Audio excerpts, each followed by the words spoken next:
I forgot. All right, folks, we're live. We're here to talk about The Boys, episode 5 of the second season. And no, Jeff's not schizophrenic. I'm here too. Yes. I assume our audience is smart enough to know that I can't switch my voice that well. One, perhaps. Well, whatchamacallit? Words. Boys, season 5, episode, season 2, episode 5. What was this episode? Do these episodes have names? I'm sure they do. I just don't know what any of them are called. I never pay attention. It happened. Yeah. It happened one night. Isn't it a movie? Yes, I think so. Look what Joel just tagged me in. What is that? That's the Rock's Gate I was telling you Oh about. my God. You're going to get that like 1,000 more times. You know, like I've said to you many a times, when he dies, I'm not going to be upset that I'm like, oh, The Rock's dead. I'm going to be bothered by how many fucking people contact me to say, did you hear The Rock died? I'll go, yeah, like everyone else I knew. Yeah, that's going to be probably annoying. All right, Samurai Vader is the first man today. So, What's up, Samurai Vader? So, yeah, folks, we're talking about The Boys. For those that are joining us, thank you for being in. I just took a Hugh Grace. So people are clearly keeping up the joke. Remember the joke from yesterday?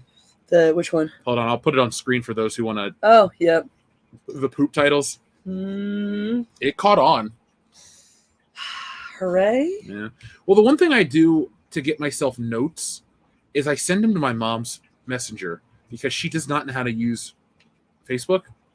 So what'll happen is my mom ever actually figured out how to use it. All she would see was just like a million different things I've sent her over the years. So let's see. Share screen. Where we go? I'll share this. For those who are wondering who posted that in the chat. What the hell? Crap, I opened its own tab. Oh yeah, so for for Alexander the Great, there you go, Alexander the Great. We put this on there for you because you brought it up. So anybody who wants to play the game, you know what to do. So yeah, just why The Boys is a good show. The Boys is the best show of 2020. Yeah, and I think it's really hard to dispute. I'm consistently blown away by moments in the show. Although I have to say, this episode featured what I would consider so far my first big disappointment of the entire series. So we want to dive right in. Should we dive right into spoilers? Yeah, I mean, this is an episode review. People know what's up. That's what these streams are. If people look at it, if everyone was so concerned, they wouldn't be here. Yeah, they wouldn't be here. So yeah, I thought we had another great episode. I thought all in all, I was engrossed entirely. And one of the things I did say actually earlier, about it was one of the things that Jeff had noted when we talked about the first 3 episodes, and he was right. There seemed to be a lot more gratuitous violence. The show was always like definitely heavy on the gore, but it was never gratuitous. It was always like, and that kind of sort of preserved some of the shock value because you had it was only like once an episode. Usually your big, person explodes or horrific accident, the Kimiko tears a bazillion people to shreds kind of moment. As opposed to, sorry, I just lost my train of thought. As opposed to, this season, as opposed to like the beginning of this season, which felt very like one after another of people just biting it in gruesome and increasingly graphic ways. Now, the thing I will say, though, that I think I find incredibly impressive, you have a show that started with, in the opening sequence, one of the opening sequences of the entire series, we start out with a chick getting wrecked, literally completely destroyed. Entirely 100% completely destroyed. So where do you go from there? And I'm consistently impressed at the fact that they are the way that they are always able to make something new and shocking. And for today's delight, it was Kimiko literally ripping someone's face off. Yeah, I looked away because I had a mouthful of sandwich. She skinned a dude's face. It was like a fucking sardine can. It was straight up the goriest shit I've ever seen. Fucking brutal. I have never seen anything that fucking brutal before. And it was absolutely a delight. I it was so fun. That whole, I'm really interested in Kimiko's subplot right now. That's like one of the things, the only thing I'd have to say that we don't get enough of each episode is Frenchie and Kimiko, because they're increasingly, their relationship gets increasingly more interesting. Them as characters get increasingly more interesting. And they, and I feel like because they're not super relevant to the main plot right now, we get shortchanged on them more than any other character. So I agree with that. That being said, though, I won't say shortchanged. I'll say they definitely have less to do, but I think it's setting up more for Kimiko because of what's not Homelander. What's her fucking thing? Stormfront did to her brother. Yeah, I think that's one of those things. It's not like a true complaint because I can see how they're just sowing the seeds, and I do think that the show does a great job of balancing that.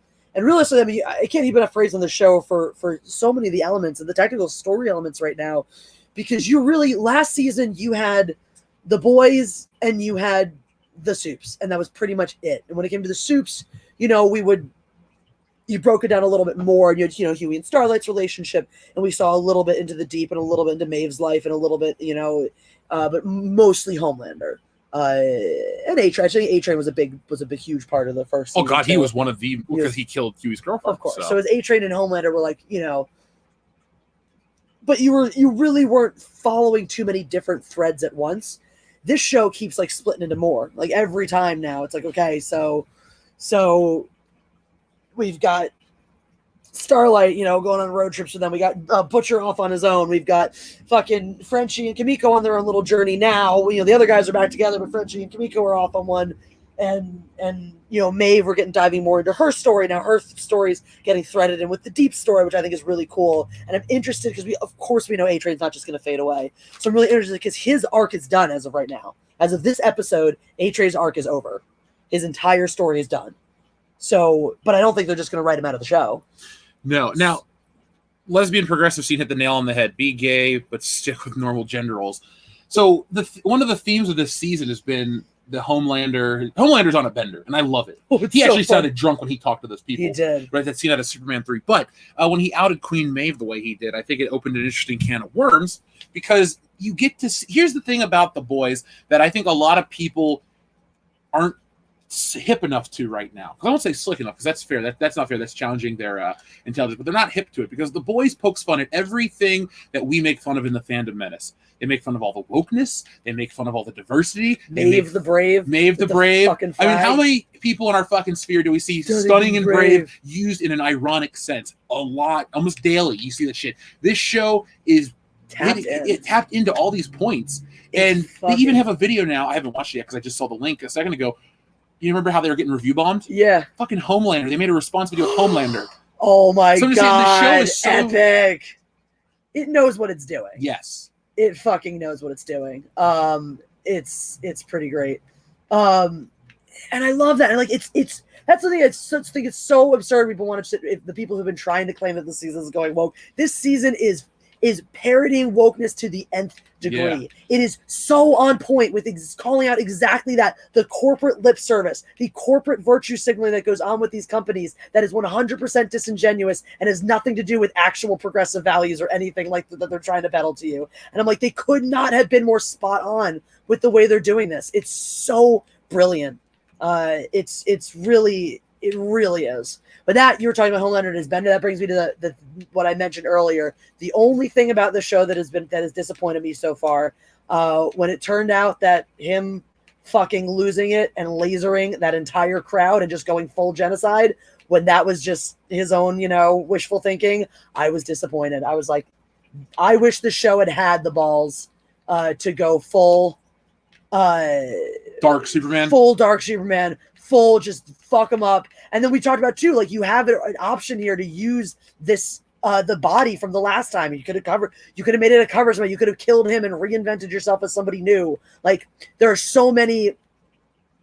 They could have taken that. I think the show could have still stayed on its trajectory and taken that route. It would have amped things up big time. So, I mean, yes, I understand that if there's a longer plan for this show, and it's the kind of thing where they've worked it out and they know where it's going, where if they can't ramp it up to that level just yet, I get it, I guess. I don't like it, I get it. But I have to say, to me, that was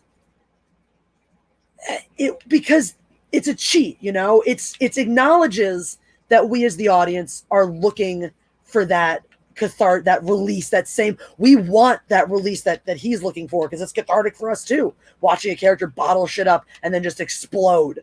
It's super cathartic, but so it felt like such a tease to basically hint at that and then deny it of us. Like, oh, we're giving you this resolution. Just kidding. You're really Well, Get Out of My Truck agrees with you. Thank you. Get out of my truck. Right? I was like, come on. Well, King QW Cole is right. Corporate control is like woke, is like woke culture. Yeah. Corporate control is why woke culture is as pervasive as it is in big entertainment, because the people that are pushing for woke culture have no power. Yeah. But these people, like Ashley's the prime example of how companies fucking love get Ashley. woke, because, well, no, realistically though, oh yeah, she's somebody that's so tapped in, and she's got a job that gives her so much power.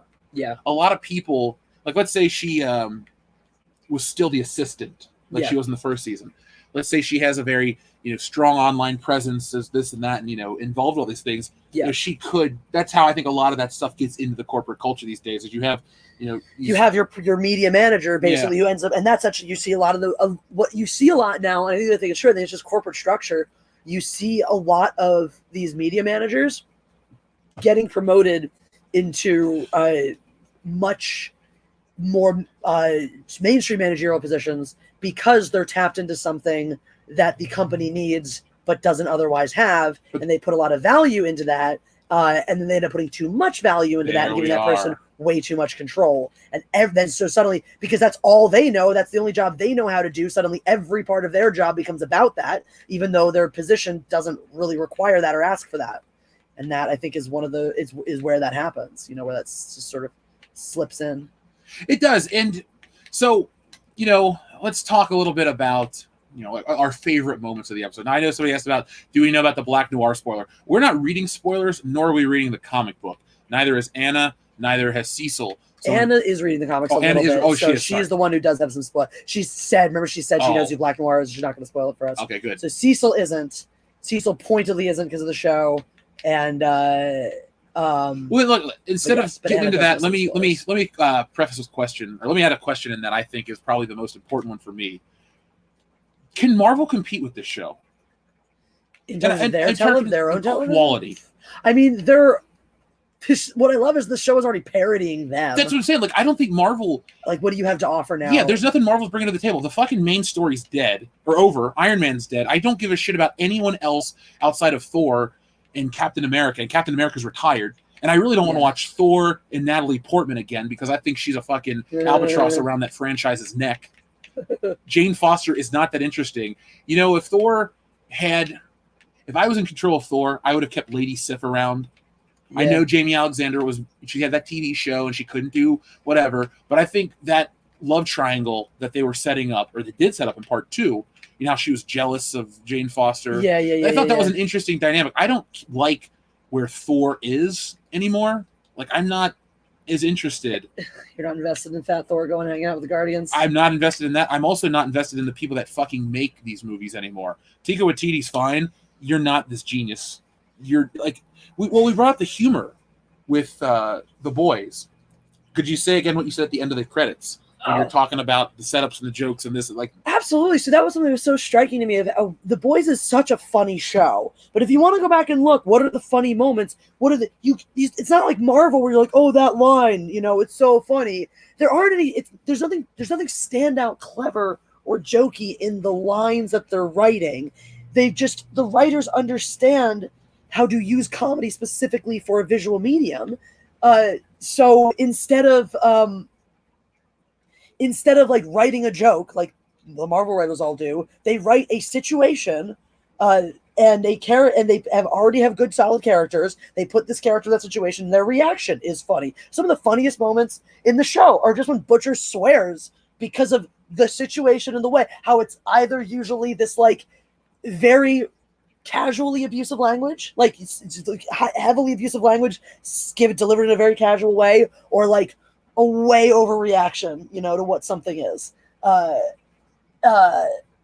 or frequently actually a lot of an understatement in a weird way too. So it's like they pair all, they're using the full visual medium to their advantage in a way that cinema outside of humor even people just don't realize how to do it anymore. I talk about this all the time. Nonverbal storytelling. Everyone's like, if I didn't write the fucking plot into the character's dialogue, no one will ever know what is going on. And my response is, if you needed to write the entire plot into the character's dialogue, nothing important is going on, or your story is not good. What is going on? You know, to bounce off of your point and actually strengthen it.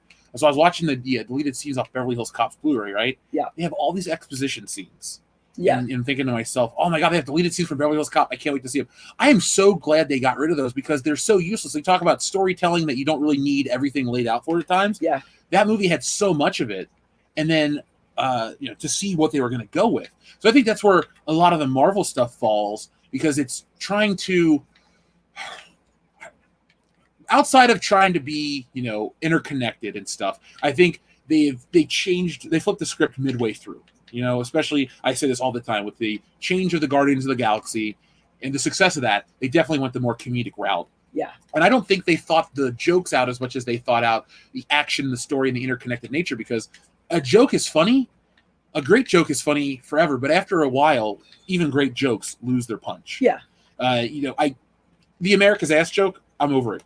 It was funny that Chris Evans accidentally leaked his dick pic yesterday, and that's America's dick.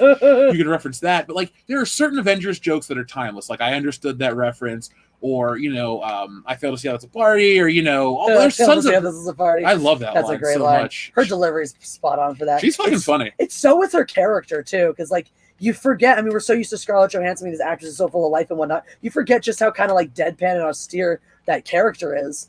I think Scarlett Johansson like that too in a lot of her roles. In a lot of them, yeah. Well, I don't know, because I feel like she's. I don't know. I don't know if I agree with that. World. I mean, that's fair. But I've seen plenty of stuff where she is very because I saw a lot. I've seen stuff in her earlier days too, where she was doing chick flicks and stuff like that, and she's. I may or may not have sat through the Nanny Diaries because I thought she was hot, dark hair, but I'm not going to confirm that.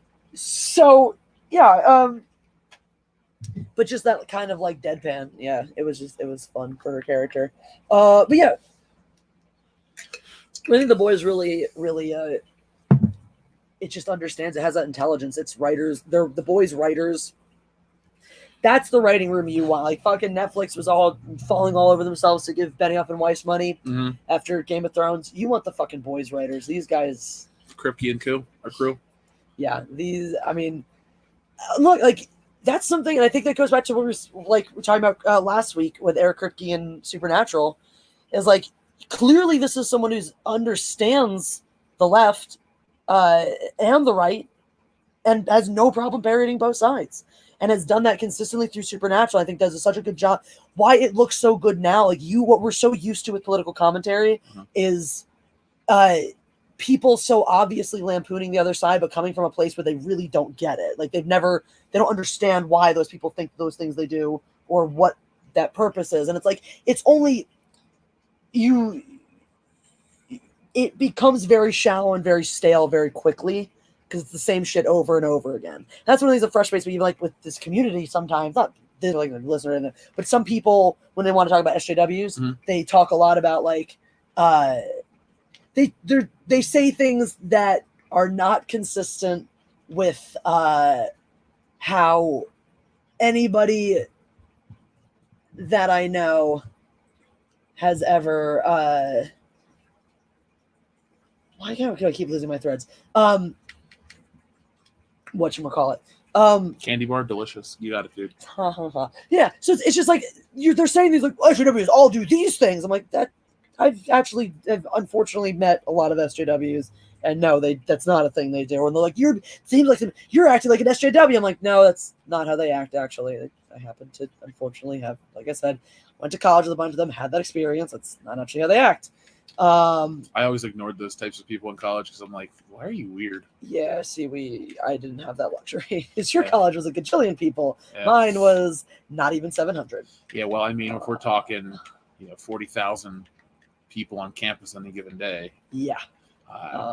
It was a sports school. It was a party school. Yeah, Michigan State wasn't a bad college in the slightest bit, but I avoided a lot of this garbage in college, thankfully, because I was not a nicer guy back then, and I would have told people off real quick, like how dumb they were. I don't know. Maybe people would have liked me more about that shit because I did not take shit about anything. And anytime I dealt with people that were like, I know I had an RA that was like that, and her and I did not get along very well for other reasons. But for sure, for sure. But so anyway, so to the point I was trying to make with that was just like, that's what happens with a lot of political commentary, why it falls so flat so much, or political satire even, why it falls so flat is because the satire is only for the people who already agree with you, because you all feel the same way about a certain type of person. Now, when you really understand that type of person, you're not just poking fun at the caricature, you're poking fun at the actual, real person, or the way it actually is in the world. That's, I think, when it becomes more poignant and more interesting and more nuanced, and not just like shallow tropes. And that's what I think The Boys does so well. And I think that's also why a bunch of people early on were like, "Oh, The Boys is going woke," is because they were lining up some of these characters that are exactly like the real players in real life. I mean, look at this episode: the young freshman congresswoman riling everyone up. AOC, that's AOC. That's 100%. She even looks like her. They even found someone who looks like similar to her. So 100%. And that to me is again why they do it so well. Why it doesn't feel forced. It doesn't feel stale. Is because they're basing it in reality, not just someone's personal opinions or personal disdain. I guess that's what I'm really trying to say. It's coming from a place of understanding the thing it's satirizing as opposed to just detesting it.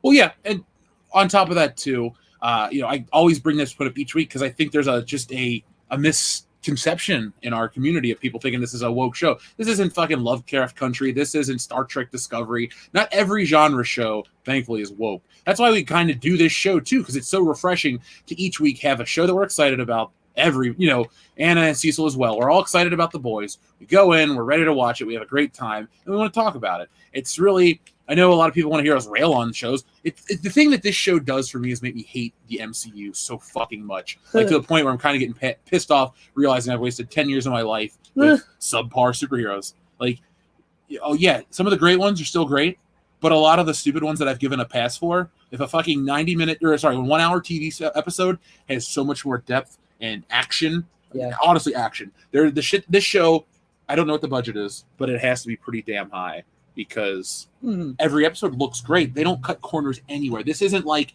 when you would watch Dexter sometimes and you could tell where they shittily CGI'd something in or did something poorly. This is straight up like, cinematic level every episode. So absolutely. And that's one of the things like I talked about on my channel. I've spoken before about like what's the next bipartisan show going to be since Supernatural's over, and the thing is, The Boys is never going to be what Supernatural was, just because the gore factor and the violence in it, I think, limits their spread. It's to anyone who can stomach it, but it's certainly not a family-friendly show. I think Supernatural can reach a younger audience. Oh yeah, I mean, I had a friend who was super religious, and their family watched Supernatural every week, which is weird because of how religious these people were. Yeah. But they loved that show with a passion. So I mean, but even outside of like that stuff, I just mean like from a guy who loves comics, because the comic book medium can tell any kind of story. Mm-hmm. There are certain entertainment mediums that can't tell those types of stories. Like I think one of the problems with video games today, and it's exemplified by The Last of Us 2 and these very, even outside of if you care about the political beliefs of the creators, straight up, those games are just one big cutscene. And it's like, look how beautiful our game is. And you don't do anything. Yeah. That's why a game like Mario sells out instantly, because you play the entire game. You do something. It's an active thing. It's no longer, high-end games are about how many teraflops we have, how beautiful we can make it. Yeah. And the gameplay is so forgettable. Which is funny because that was something like, I think that it's, funnily enough, I actually think Halo is partially culpable for that in a weird way. Because remember when Halo came out, and that's what everyone raved about, where how beautiful the cutscenes were, and how great it looked, and all that, how realistic and lifelike it looked for the time. Now it looks like shit comparatively. Well, I mean, it's 20 years ago. But I mean, for the time, it looked fantastic, and it really did. This is one of the first times where you had people who looked like people. Jesse, I remember the hype about the fucking blades of grass. Oh yeah, oh dude. So one of the things about that though, it worked for Halo because Halo's a shooter. Halo's an FPS. It's about fucking killing people. That's the point of the game. And the whole thing was like, oh wow, we've never had a basic shooter have this complicated storyline before, of a storyline and this, all that stuff. That's what made it special. But then it was like people wanted to jump off of that, and it's fine. It's all fine and dandy when shooters introduce those elements to it. But Is it shooter? I want McGavin. But when you end up with every single games that are more story driven, that are supposed to be more story driven, having all of that as well, like leaning into that craze as well, then yeah, you lose the game. Well, I'm just saying, like, even Halo isn't as guilty as something like a Final Fantasy 7. Well, that's what I'm saying. Is I don't think Halo's guilty of it. Oh, do you mean of creating that? Okay, creating that culture, like because I always liked back in the FMV on the PlayStation, there's full motion video cutscenes and stuff like that. But it's really like a Xbox 360 era. PS3 era where we start introducing like, well, okay, the systems are so powerful. Look what we can do with this lifelike stuff. And I think a lot of developers listen to a lot of game reviewers, which is the video I made. It was actually a really successful one video wise. But like it's this circular motion of, critics get high on one thing, then they basically copy that, what the critics are going on about, to get more critical praise. They want to replicate that.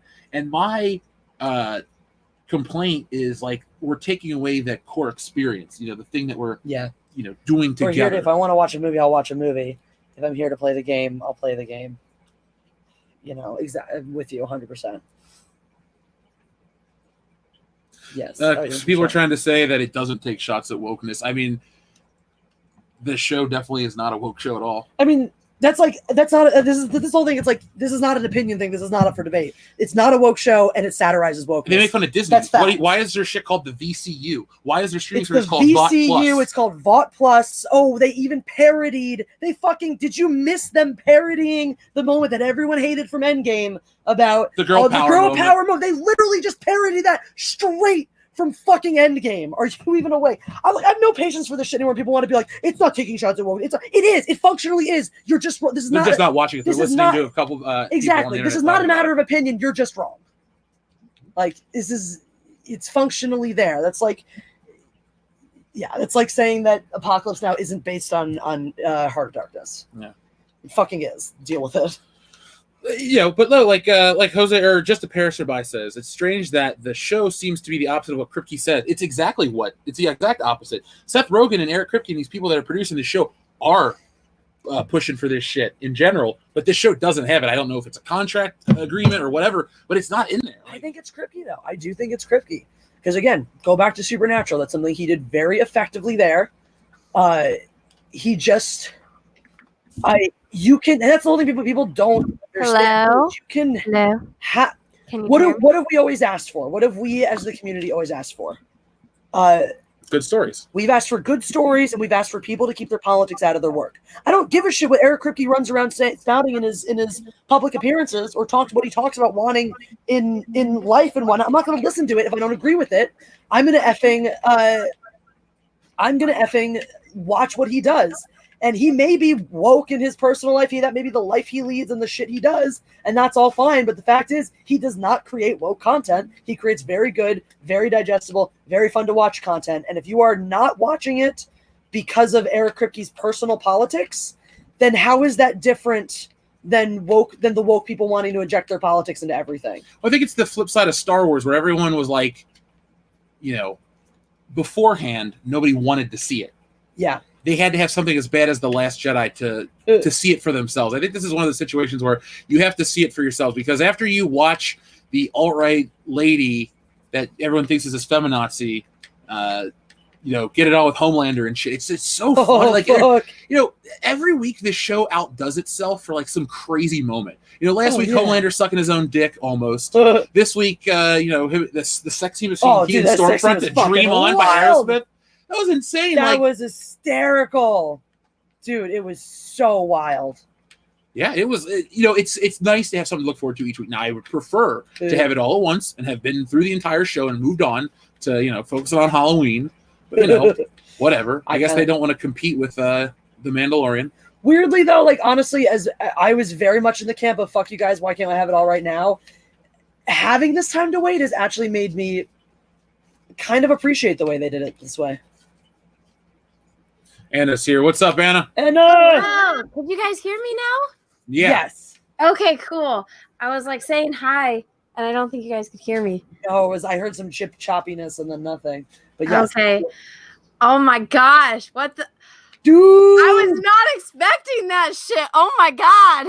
I saw that. Wait, what were you not expecting? The ending. Oh yeah, I fucking saw that coming a mile away. They were No! laying. I was like, no. They were laying the groundwork for that.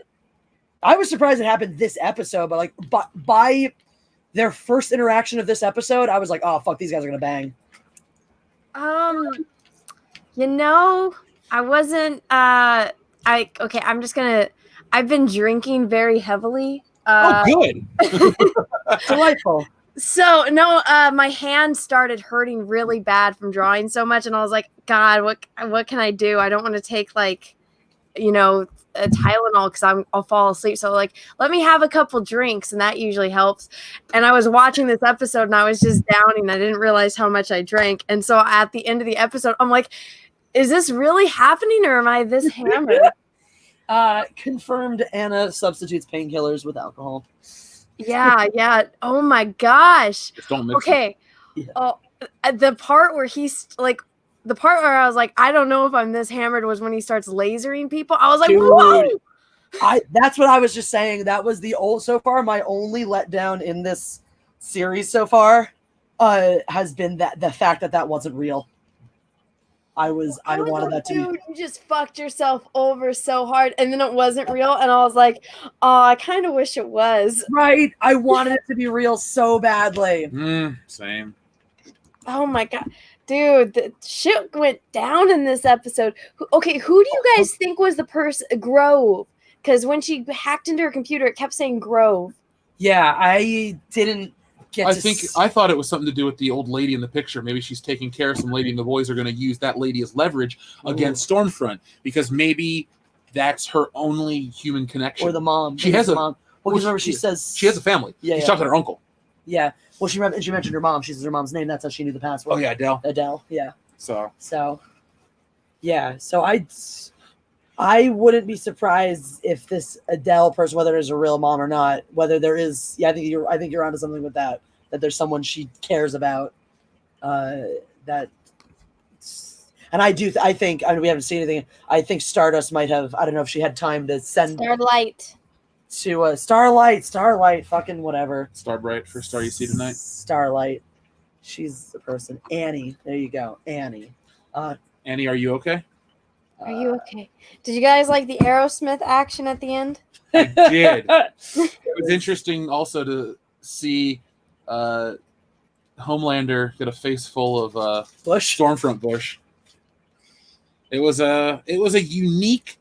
Put it like this: this show does what all your favorite superhero IPs could never do. You'll never see Superman and Wonder Woman bang. I get it. Queen Maeve is more like Wonder Woman than Stormfront, but still, you're never going to see a film where Superman's plowing Wonder Woman. True. Should you? I don't know, but I think if you want it, for all those people, all those weird what if scenarios, The Boys kind of gives you that with a very thinly veiled.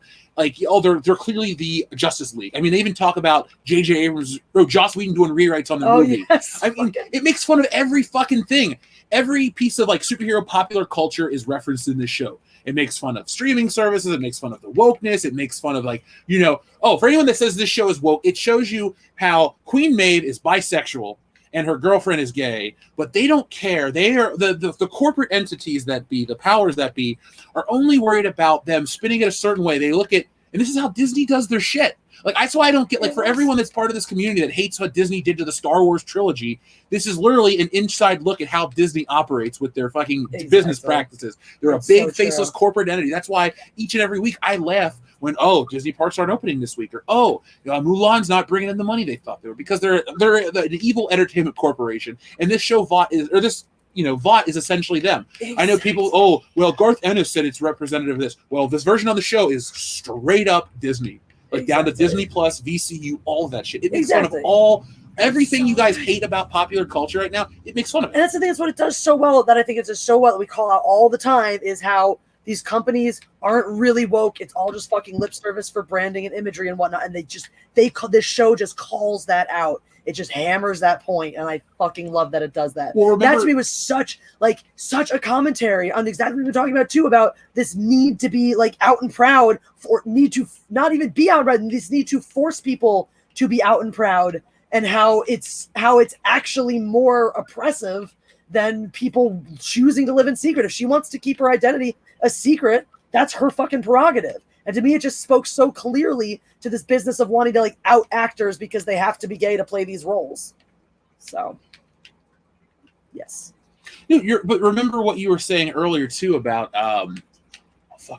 I completely Dude, I know that like it has nothing to do with what you just said, but that scene where A-Train was like saying goodbye, I was like, oh my God, I feel so bad for you, but also I want to lick your face because you're so handsome. Is that really a thought process that goes on? I want to lick your face. You're handsome. You feel bad for him? I have no sympathy for A-Train. I think that those are sympathetic moments for him, but I can't have sympathy for him as a character. He's such a self-absorbed piece of shit. It's been a while since I watched season 1, so I'm just like, I feel bad for him right now. But that's fair. It could be because I'm kind of hammered, but oh my gosh, he's so cute. I just thought it was so funny too, that one moment where how he has this whole big moment of like, I'm not gonna say something I don't believe, and how hilarious that was after like watching him just be a Vought slave for a Vought corporate slave. The only thing he believes in is himself. Well, I think what is cool about A-Train too, outside of his name, I hate his name because there's a wrestler named A-Train who had the name first. So like I think of this big hairy white guy with with a bald head as opposed to the fast runner. Anyway, though, thing I like about him is he's like a real life athlete, how you have your prime and then they shove you on out. It's like when people want to talk about owners being this or that, hate to say it, but all athletes to them they're like cattle. They're good at they're a racehorse. Essentially, it's like a racehorse. They're a commodity. They're a commodity. You have your time in the sun. Once you've broken a leg or once you don't have any value to add to your team or your owner, and that what's his name, Mr. What's his face? Hi, Cecil. Finish your thought. I didn't mean to break in. Oh, you're good. All I was saying though is once A-Train has reached his usefulness, he is rushed to the side, and it's sad. Like sold to slaughter, but not fast enough. But I love how too in season 1 we watch him deal with the mental issues of like, oh, I'm no longer the fastest. I'm no longer this and that. Even to watch him get profiled by the police in that one scene. Love that. It was just you watched he and the Deep ate shit sandwiches the entire first season. Yep. And it's interesting to see where they're going because he's clearly on a downward trajectory, and you could argue the Deep is on an upward trajectory, but I think he's actually in for a bigger fall being associated with the Scientology cult. I think he's on a false upswing. Yeah, exactly. Leave you a bigger downfall. But Cecil, what do you think of this episode? I just finished it like 2 seconds ago. You and Anna both. We finished it about an hour or two ago. So I totally forgot. And I was like, we're doing a show in less than an hour. I was like, what day is it again? Great episode.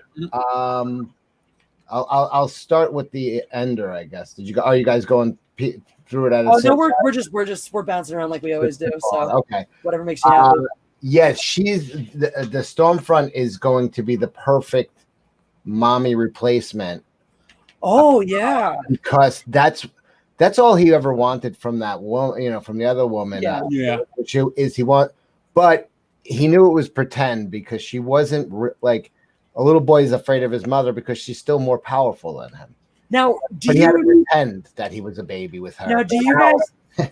Yeah. Now, that's an interesting point, though, because do you think maybe the fact that she is like old enough to be his mother and then some may come into play to add to that for him at some point? I mean, I think that could be down the line, but I'm just thinking right now he's turned on because she could be, the mother type because she's more powerful than him. He just realized, and that kind of turned him on because he had. I think the other big part of the turn on for that. Sorry to cut you off, but I should say I think huge part of the turn on for that for him is this whole episode was about him wanting to cut loose and having to restrain himself. And here's the one person he can be totally unbridled with. Right. Yeah. I mean, he gets to go off. I mean, I'm sure with that other chick, the Wonder Woman chick, may have probably banging the shit out of her too. But I'm thinking like with this woman, he used his most powerful thing on her, and she she dug it. So the big thing is she's not afraid of him. That's like I think that's a huge turn for him too. Mhm. She's not afraid of him. And he's he doesn't have to pretend. Like he likes the fantasy of being powerless with a woman. Like I'm just a boy, I'm just your baby. Exactly. But now with and her, she's like figuring out everything and doing the memes and stuff, and she's helping him in a way no one else can, and then he can do the stuff to her that he can do to no one else. Exactly. Plus she's helping him like a baby. Like he's looking for her for help and guidance and that. Yeah. So it's there's a whole that whole crazy scenario is like she's going to step in. So she's going to really start to control him. I think. Yeah, I think she's going to be able to manipulate him with this. Well, what did we think of? Do you think Starlight showed her cards too early, calling her Liberty? Because I know everyone's focused on the whole Homelander shit. I'm more this season to me. There's two big main stories, and I'm more focused on who is Stormfront and what's going to happen and how the boys are going to figure out like their mission, to figure out who she is. I'm really interested in that, even outside of like her and Homelander's dynamic and stuff, because we already know he's got mommy issues. There's certain things he's looking for, and it's just she's got all those features. So we're gonna watch him. But I'm curious, like how far does Vought go back? Like the remember the Nazi scientist and all that? Like I'm really curious to see if we're gonna have what how deep they're gonna go. What other skeletons? Because I don't think you can lay that out that early in the first episode or the beginning of this season and then not touch until next. I know the answer. Well, I didn't read the book, but I feel like I should have now. But I'm so sorry. I have to pull a Cecil. I need to go get ice. You go get well, Anna, while you're there, real quick, I want to address. I think somebody here said it before. She's going to be definitely like it's going to turn out V is a Nazi creation, and just because I mean our own country has that history with NASA. We had a chance to kill a lot of their scientists. Instead, we gave them jobs here. And really, the space program took off because of it. So they're just going to do a play on that. That was the Cold War, Cecil. What? That was the Cold War. No, that was after World War II. I know it was the Cold War between America and the Soviets to get into outer space first. No, but what Cecil's saying. No. But a lot of Nazi defector scientists that the U.S. could have prosecuted or hunted down and whatnot, and instead. Instead they said, here's community service. And we're on a space program, basically. Yeah. I mean, it's like in the MCU, Arnim Zola was a version of that, remember? Because he was a soldier or scientist. Yeah, a lot of Nazi scientists were, they had like insane like jet propulsion systems and stuff that was ahead of what. So rather than putting them on trial or putting them to death, they put them to work. And they worked. It was a business decision. Yeah. So it's going to be the same thing here. I have a feeling they're going to, do a play on that where, they beat the Nazis and then they found out like they're right at the cusp of, building a Superman, and then they give them jobs over here as, creating this stuff. It's going to be, that's my take. I'm with you 100%. I think that's what's going to happen. I just really want to get there because there are so many threads. And the thing is, we have 3 episodes left already. Yeah. So I mean, it's not like we can fuck around forever and go, oh, maybe in a couple weeks we'll learn this and that. Like we're in the final stretch already. That's where we're coming episodes. Into. Well, that's what'd be interesting is because like they talk about your 3 episode arcs and whatnot, and clearly this season, the way it's stretched, the way they've done it with the 8 episode seasons actually works really well. Where they had a solid 3 episode arc to start us off, and then these 2 episodes have been very sort of standalone kind of bridge episodes. I'm back, and I think welcome back. And then I think what we're going to see next week is the beginning of whatever 3 episode arc is going to close us out. Which actually, as I was saying, is what I started to touch on earlier. A-Train's arc is over. Mm-hmm. His entire story arc that we started with season 1 ended in this episode with his big goodbye. So something who'll be really, because I don't think they're writing him out of the show, but I'll be really interested to see what's next for him because it's sort of a blank slate. We don't know anything because he's kind of like where the Deep was at the end of last season, where anything could happen. Somebody in chat, QWERTY. What do you write? It doesn't explain why she doesn't age. Yeah, she doesn't age because she has the same power like Wolverine. She regenerates. She could see the burns on her chest were healing. Yeah. So if you're always healing, you don't age. Yeah, I mean, clearly it's awesome. Well, we did have the self-healing guy that Starlight knows, but clearly to me it was just another Vought side effect, and maybe one that they controlled. Because this thing, I think Vought has a lot more control over Compound V and what powers come out of it than people think too. So I think that's probably one where it's like maybe that was an early thing where they figured, oh, it'd be great if we just make a superhero and keep him forever, and maybe that was something they took out of the rotation. No, because for reasons, as we've learned now that they've shuffled Liberty around, they've shuffled her around in Vought as different superheroes. Maybe it was something like, maybe she was the reason of like, oh, maybe we should not have these superheroes. Hold on. You know what I think? I don't think A-Train's arc is over. Oh. I say he gets sacrificed to show what a fucking racist piece of shit Stormfront is. Because what else is he going to add to the team? Nothing. But he can go out like that. Maybe he will die a hero. Because I don't think the thing is about A-Train. I mean, obviously he's done stupid shit, but I don't think he was necessarily like an evil guy like a Homelander. Where I think A-Train fell victim to a certain lifestyle, like a lot of athletes. Again, how many athletes have you heard about that? Came from nothing, made it to the top, and pissed it all away. Oh, absolutely. I think so many. That's what he is. He's that character, and I think that he knows that he's done, and I think he'll look at it as like, this is my one last moment. He's probably going to die because his heart's going to go. Yeah, I think he will die. Basically to show Vought, to show what Vought really is like behind the scenes. I say he dies at the end of the season, but I say he dies a hero, not like taken out like by Homelander or something really pedestrian and boring. One of the things that could be interesting with his character, knowing that he has this heart condition and whatnot, it could be something they could set up for something where this is basically terminal and it's going to do him in. He has a finite amount of time to live, and so he uses that as his ability to. He used that as his give no fucks excuse to actually do something right and noble. I would like that. I'm dying anyway type of thing, right? Like I'm dying anyway, so I might as well. Exactly. It would be really interesting, I think, for his character to wrap up with a noble sacrifice. What did you guys think of this scene though, where he's sitting there in Stormfront like is being a racist cunt? She's a good actress, is what I thought. She was you really fucking hated her. And you fucking did. I wanted to punch her. It was like I always, they need good actors to play the villains, and like, yeah. If you look at somebody and like, I fucking hate this person, and it's just an actress. You're like, she's good. Yeah. Like, it's got to be a good actor. So she was. I thought that scene was fucking great. Nailed it. Yeah, she nailed it. God, it was pretty brutal. It was so insidious too, and I think too It was a great her drinking on the straw too, and just like, what are you talking about? I'm not saying it.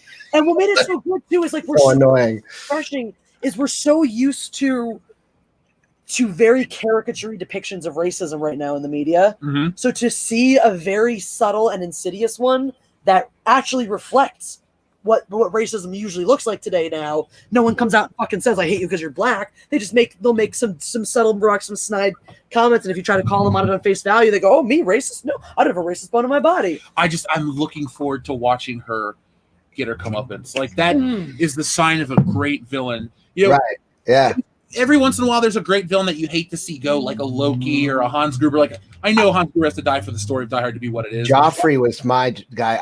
I hated him so much that I was actually sad when they killed him because like he's such a good fucking bad guy. That kid was great. The thing about bad guys though is you have to kill them in a way that's satisfying. That's one of the things that I think George R. R. Martin did so well with Joffrey is like you were waiting for him to be killed and you wanted to be, and George R. R. Martin dicked you around a lot with a lot of your characters where it's like, oh, they died off too quickly or in a way you weren't expecting or didn't really like, and so you didn't get that satisfaction. I think he knew Joffrey was the one he fucking delivered on.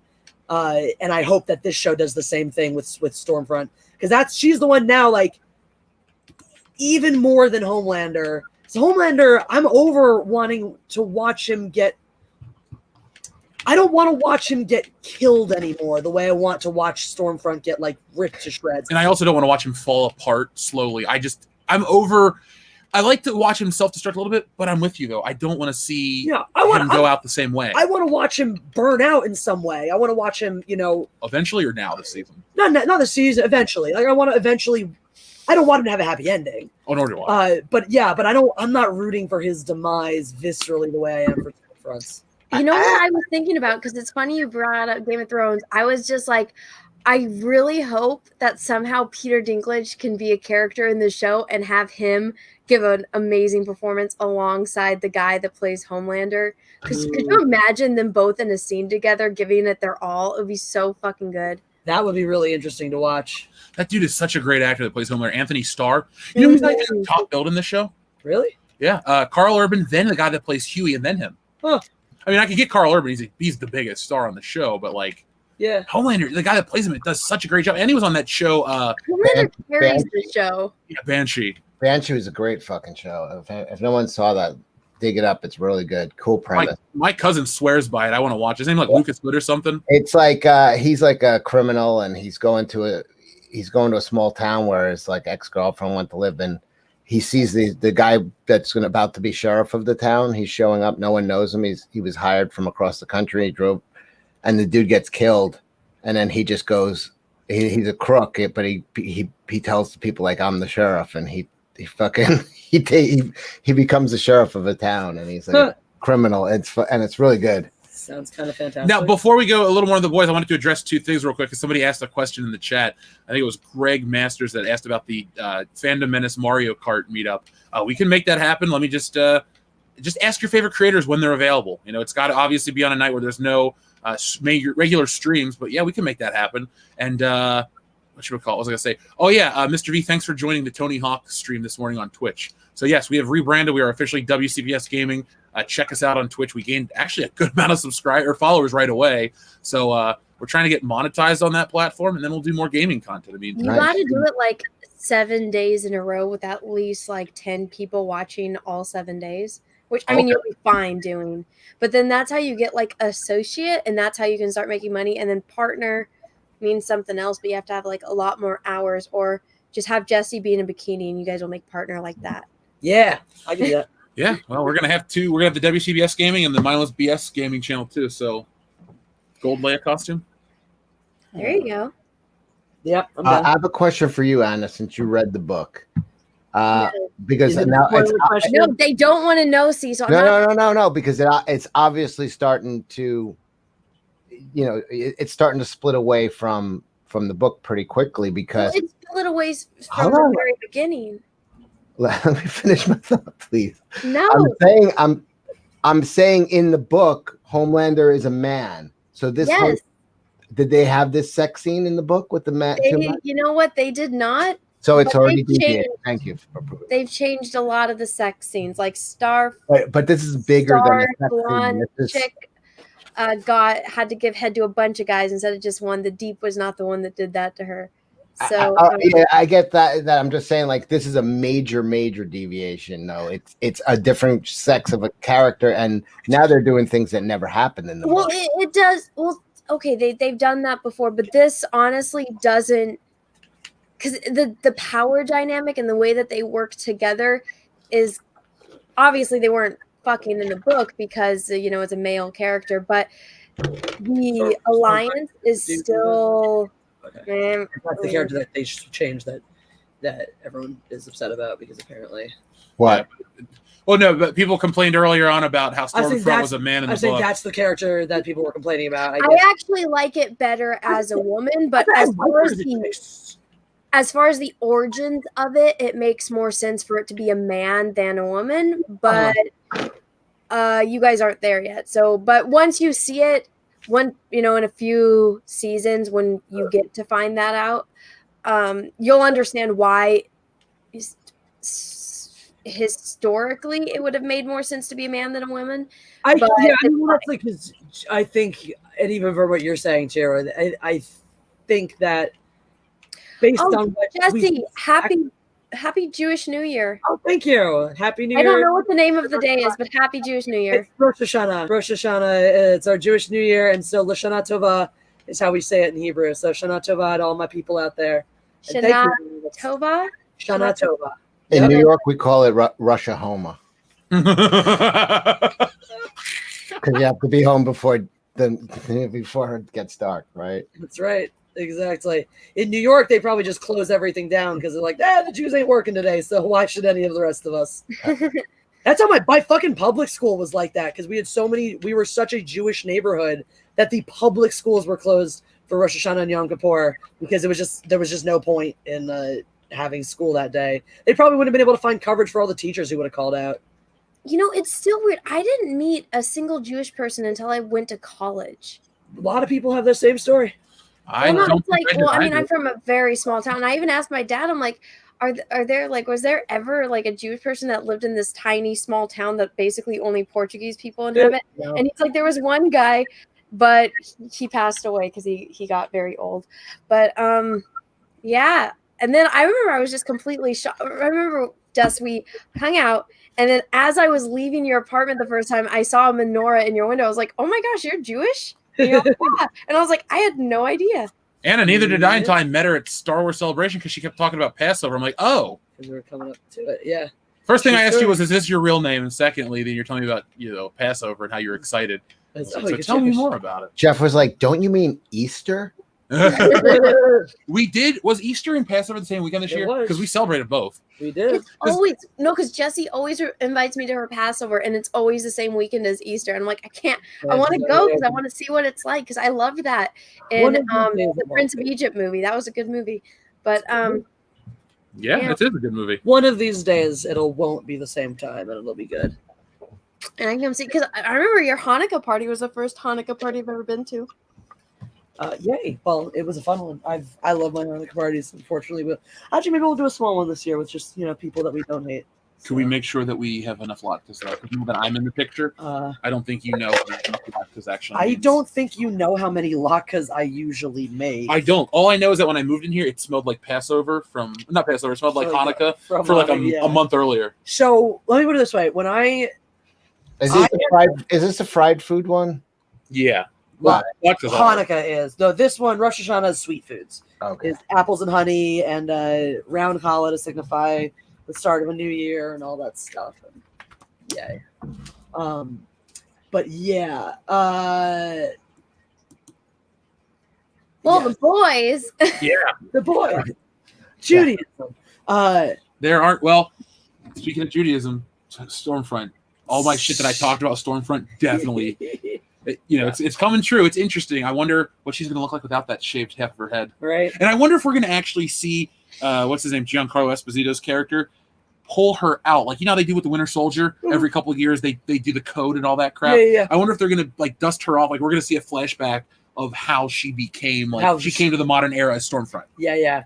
I wonder if she was, I'm just thinking out loud, and don't tell me if I'm right or anything, Anna, but I'm wondering if she is, if she's actually a Jewish person in the camp that they experimented on, like a Magneto, basically. Yeah, that's what I think.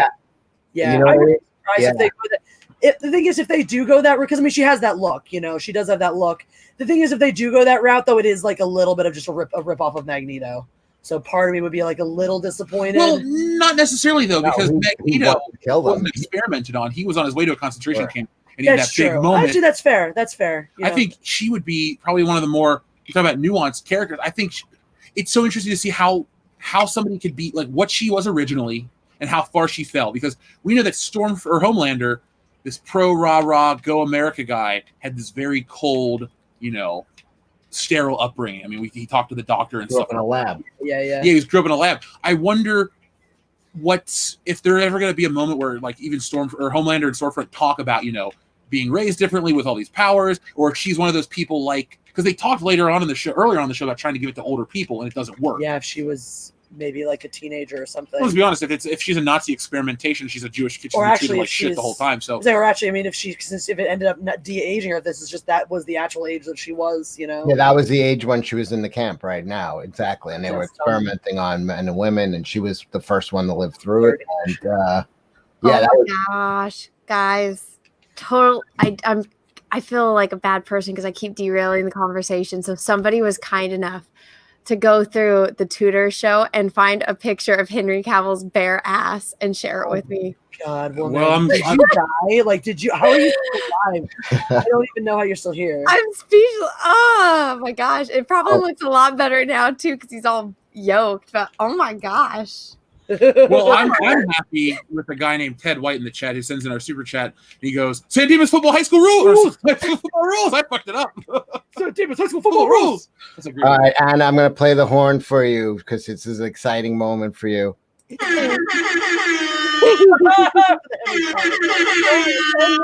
Congratulations, really. I might have to start watching this show. Like, holy crap. Yeah. Just like the way he just eats the line. Like it's hard to replicate that. I've tried many times. I usually just go to like a more at like delivering it as if I were just Bill and Ted. Like rules. That's from Billy Madison. Billy passed the 3rd grade. Oh, what a glorious day. Good for All Billy. past the 3rd grade the Billy Madison way. That's a really fucking funny movie. But thank you, Ted White, very much for your super chat. Cecil. Yes. How's this week been for you, man? It's been a fucking shitty week, but last night was fun. We did the Jack show on my channel, but I fell asleep for. Anna, can I tell where you fell asleep? Yeah, go ahead. She just was like, I'm gonna lay down for a little while, and then like, so we thought she was like going.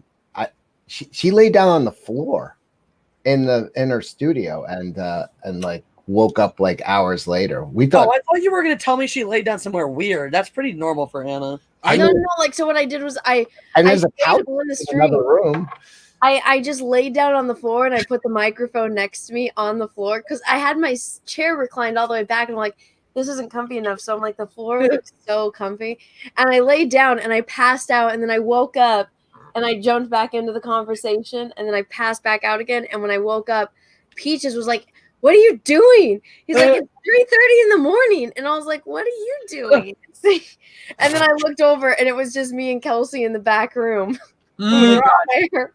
Why was Kelsey still there? He probably fell asleep too. He fell asleep at 2. And we went to like almost like 6 a.m, I think. Oh my God. I had fallen asleep on some of those older high councils before, and I used to sleep in my office at times when I had a video. I was like, I need an hour to sleep, and then I'll get up and finish it. Oh. It was fun. I drank way too much. I've polished off like, I don't know, 60-70% of a bottle of whiskey. Can you really call it way too much if it's the same amount that you drink almost every time? It's the standard amount. Well, like, is it really way? Can you really call it way too much anymore? Well, because I wanted this bottle to be for 2 days, and I drank too much yesterday. Oh, I see. That's why you always right buy now, and it's great. What are you drinking now? Alcohol. You know, Jeff, what you should do is you should draw a picture of you and Jesse, so that way when you're both on, that should be your little avatar. So it's both of you in one picture. Yeah, I should do that because I don't know. I didn't tell you this, so why would you know? But Tom from Midnight's Edge wants me to do one for everybody on the Midnight's Edge crew. So, that's nice. Yeah, so I'm gonna have a couple of those out there. Tweeted me the picture of Henry Cavill. Isn't it so nice? Like, oh my gosh, I just want to bite it. I mean, well, I'm not interested in his butt. I deal with somebody with a fantastic butt, so my standards are ridiculously high. Yeah, but yours is a woman. This is like Superman. Look at that. See, like what you said. You get to see the one every single day, Jeff, whenever you want. This is a once in a lifetime thing for me, and I'm never gonna get to see it in real life. So let me enjoy it. And I think you're shortchanging yourself. I mean, who knows where you're going to be in 5 years? You might be the world's most famous painter. Who knows what Henry Cavill's into? Dude, also, like, this movie that we're making, maybe it's going to attract so much attention that he ends up playing a character in one of the sequels. Yeah, oh my God, but you get him on the casting couch. There's a role for you, Henry, but there's a. I gotta tell you. So me and Jesse. So when I was looking around for dirt at my dad's ranch. Yeah, I got an idea for a movie or like a short film, and then me and Jesse were supposed to talk about all this hell that's going on in the world, but on our show, and then we just decided to talk about shit we actually liked, and then we decided we're gonna make a short film together at my dad's ranch where I was looking for the gopher dirt. But yeah, if we do more, if that one takes off, I mean, I'm never gonna meet this man in real life, and it's not like me paying for it at a convention to like take his picture. But this is a great picture of his butt, guys. I'm with you. Don't sell. I'm with Jeff. Don't sell yourself I short. mean, he's involved getting Chris Hemsworth. But here, I had to talk to Anna because she was sending me these pictures that she put together, and I was like, "You guys will play on the red carpet." And I'm like, Anna, it's gone too far, you know. I did not make those. And if you do want to hire him for a movie, you've got to erase these off the internet. I think once he sees these, it's going to probably be a hard thing. I did not make those. That was somebody else. And also, even with Hills on, I'd only be maybe to his bow tie. Maybe. All right. Wait, how tall is this guy? He's shorter than I am. He's 6'1". Oh, that's it? Yeah, but that's still Oh, shut up, Jeff. a foot taller than him. Dude, honestly, I keep forgetting how short Anna is because honestly, we've hung out 4 times in person. We're always sitting down though. Whenever we were always we're always sitting down. And the only time we've ever really walked around was in Chicago when I was shit-faced drunk with Jesse. So okay, here's actually how it went. You were shit-faced drunk with Jesse at the back of the freaking like party train walking over to the Chinese restaurant, and I was in front with Kendo, and I turn around and I'm like, make sure Jesse's still back there, and you guys are holding hands, and I was like, the fuck? And Kendo's just like, yep. And then I talked to Jesse about it at the hotel, and I was like, so you and Jeff, and she's like, no, I don't know what you're talking about. And I was like, sure you don't know what I'm talking about. And we also discovered that night that the rabbit was like in a cool pose. The rabbit? What? Oh yeah, the bunny. Rosencrantz. Oh, Rosencrantz. Yeah. Okay, I was like, the rabbit. Yeah, was that the one where she put him on his head at one point? I don't know. I think that was the one where it was like leaning back and it had its like hands behind its head and it's like with the hands behind the head and the ears up. That one was cute. I really liked that. He was just chilling. She had the housekeeper had him pose like he was just okay, chilling. the housekeeper pose. That's no, cool. it was so fun. It was like we'd come back in every day and she'd have him in a different pose. It was so cute. It was really cute. Oh. So would Henry Cavill be a better Homelander for you, Anna? No, fuck that. I like Henry Cavill being a good guy. I like him as a bad guy too, though. I loved him in Mission Impossible. We should watch this soon. I love that. I hated that movie. I was so bored. I was like, I'm sorry. In that movie, everyone was talking it up. I remember I watched like an EFAP where they were breaking down a video about how the movie was bad. And I'm watching the EFAP. I'm like, yeah, okay, they're so on point. Yeah, I understand like the criticism the guy's making isn't accurate. And then I watched the movie and I was like, that was fucking stupid. Oh my God. Everyone's telling me that Mission Impossible Fallout's the greatest damn movie of the year and it sucked.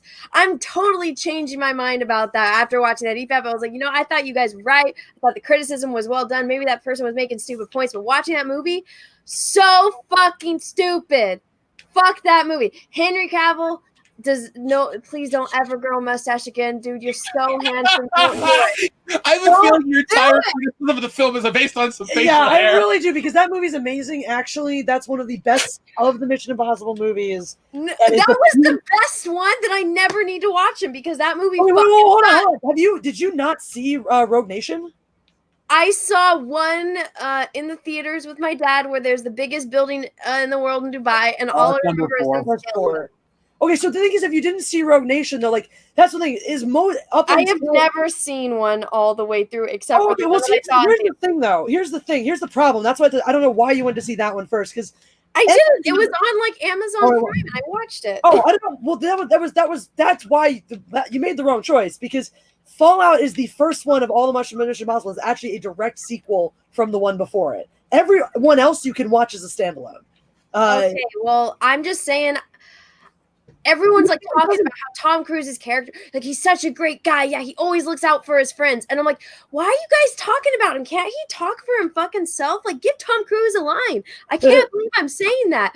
Give Tom Cruise dialogue. I want to hear Tom Cruise talk, and he doesn't talk the whole damn fucking movie, really. And then he's like, I should have let you die. And it's like, no, you do not let Superman die. Here's the thing, Anna. You have to.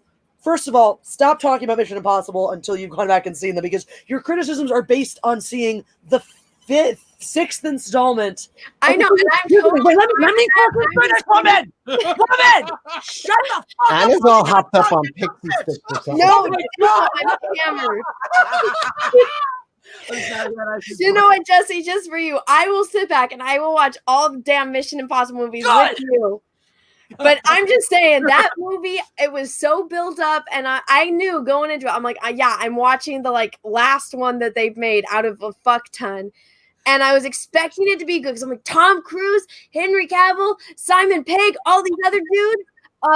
I'm down. Yeah, sign me up. And I knew Henry Cavill was a bad guy though going in because I'd watched interviews because I've seen every interview that man's done.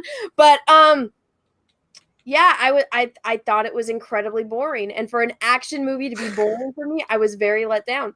So here's the thing. Here's the thing, Anna, about 5 too, which also sets it apart very much from the other ones. So you, like I said, 6 is the first one rather that's the direct sequel to 5. So it's Rogue Nation Fallout. You really can't watch Fallout without Rogue Nation, and I wouldn't even recommend Fallout without watching the other ones, because what Fallout does, which I thought was cool, is even though 1 through 4 pretty much don't have anything to do with each other, 5 picks up the thread of 4, but you can follow along with 5 without seeing 4. But 1 through 4 have nothing to do with each other. But going into Fallout, they were made callbacks to his character all the way back to like easily the 3rd movie and stuff like that. To the Tom Cruise character, so that you're part of why it was probably really unpalatable is you're hearing all these other characters talk about him and you have no frame of reference for this character. If you've seen the 5 movies leading up, I do, because I know what it is because my parents watched it and I thought what I mean by frame of reference is you haven't actually experienced, you don't have a personal connection to this character yet. No, I think it's very difficult to watch him. I was looking.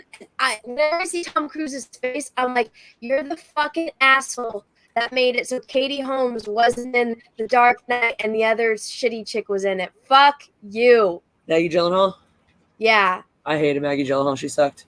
And it's Tom Cruise's fault that she was in it instead of Katie Holmes. So I just looked at him and I'm like, Henry, punch him harder. Punch him harder, Henry. Also, to be fair, you were never gonna like a character that is at odds with Henry Cavill. So you don't believe that a good-looking that's not true. district I watched attorney? The Man from Uncle, and he was the Army Hammer. I did not expect Army Hammer to steal the spotlight from Henry Cavill, but I was all about him in that movie. I'm like, just do a Russian accent, and then I heard him speak with his normal American voice, and I was like, ugh. Go back to Russia, dude. He was going to be cast as Batman. Go back to Russia. That would have been so much better than Fat Bat. I get it fucked with an Army Hammer. I think he was cast as Batman in the unmade George Miller film. There's a whole Superman, there's a whole Justice League cast.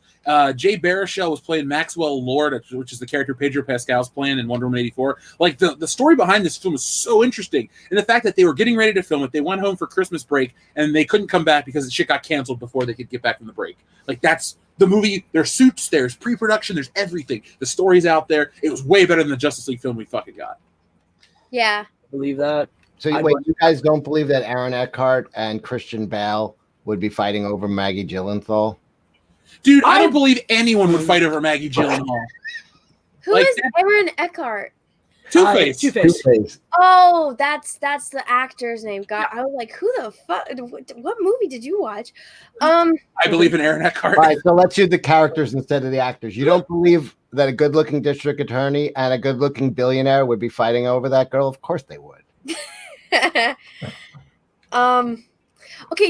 I don't know why I was thinking about this today, but I was thinking about it, and I'm like, you know what? I can get behind what they had to do with the movie because obviously Heath Ledger died. So with The Dark Knight Rises, but I'm just like, Selena Kyle is like my favorite fucking character, and I usually like Anne Hathaway, but I just remember the second I was watching the movie and I found out she was Selena Kyle, I was like, I'm done. I'm completely. I did not like that casting choice either, and I don't think it worked. I think Anne Hathaway gave it her best shot, but I just don't think it worked with her. They had no fucking chemistry. None. I think that film shows the worst of Christopher Nolan indulgences, especially on a project that he's not as emotionally invested in because it's not his own story. So I think the whole movie has issues like that spring up that the other two don't. It's my favorite one of the three. Is it really? Get out. Might be my favorite Batman. Maybe 89 beats it, but that's okay. Thank God. At least you have some good taste. You What? like Bane, Yeah, so you're too. biased. I like Bane. Yeah. Yeah, well, I love Bane. I thought Tom Hardy was good. I didn't love Anne Hathaway, but she's I've watched, that's the one I've watched the most. So she's grown on me, and I kind of like it. I feel like she was just tonally wrong. I feel like Anne Hathaway's Catwoman could have worked in like The Snyderverse, but not the Nolanverse, because she feels like a caricature, and Batman feels too grounded in reality. I wouldn't even say the Snyderverse. I would just say more like if in a world where Batman and Robin was good, she'd fit tonally in like Schumacher Batman's. I think more because she is that caricature a little bit, and I think that would have fit tonally into like a Schumacher Batman. Well, it wasn't cartoony. They didn't use. I don't think. Yeah, but I think that like I think there's a big difference between caricature and cartoony, and I think that like if you go back to Batman Forever, for example, the Joker, the Riddler's off the wall ridiculous, but he's still not like he's still believable in a certain way, you know? No, it's still using mind control devices. It's cartoony, so it's like even the one before that, the one what was the second one? Batman Forever? No, Dark Knight Returns. Oh, Returns. Sorry, I'm talking about from the original run. Yeah. That one, I mean, it was, and Michelle Pfeiffer was great. She was probably everybody's favorite Catwoman. She's probably my favorite Catwoman too. But it was very cartoony. Like she was over the top. I mean, they had flying penguins with jetpacks. So I mean, it was cartoony. Oh no, for sure, the Tim Burton ones were. But I also think, but that's why I think. But see, I think that her Catwoman fits. Like it was a fluffier character. And I think it was too fluffy for the Christopher Nolan ones. Hey, real quick, controller cramps. The season 2 of The Boys is not woke. He just posted in the chat. If you're worried about watching season 2, it makes fun of all of it. So no, it's not woke. No, it mocks wokeness to the nth degree, and I freaking love it. I mean, like I said, if there are people out there telling you how woke this show is, they're just straight up lying. It's not about they're 100% lying. They're just lying. Like straight up, there's no room. That's what we said earlier. I think just before you guys got here. I said straight up, I'm like, there's no wiggle room on this one. It's not woke. No. It's not up for interpretation. It's not, well, I could see why or this or that. It straight up makes fun of wokeness. And if you disagree, it's because you haven't seen the show or you just have decided everything's woke. Or somebody told you to. Somebody told you. Well, because the showrunner said something really like